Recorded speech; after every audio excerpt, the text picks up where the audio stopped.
Hi guys, আজকে নতুন একটা রেসিপি নিয়ে চমৎকার রেসিপি নিয়ে হাজির হয়ে গেলাম। প্রথমে লাল টুকটুক একটি টমেটো নিলাম, তারপরে নিলাম একটা কাঁচা মরিচ, তারপরে দেওয়া ধনিয়া পাতা।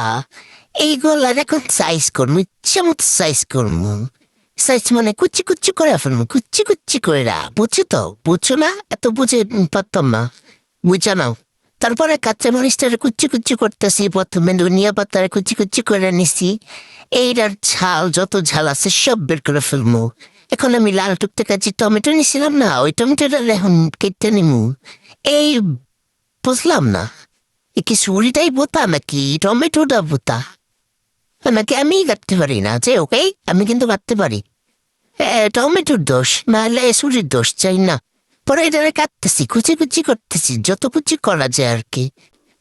ও একটু বকা দিলে একটু ঠিক হয়, বকা দেওয়ার আগে এবার তারামি করে, বুঝছো? বুঝছো না? তারপরে দুইটা সানাসুর নিয়ে নিছি, পরে কনফিউশনে পড়ে গেছি যে আসলে কোনটা খামু। তারপরে ওই যে চানাচুর রে, আজকে কি বানাবো জানো? আজকে চানাচুর মাখমু একটু। তারপরে একটু হৈরার তেল নিয়ে নিছি, আর চানাচুর টেস্ট করে দেখতেছি আসলে কেমন ওই।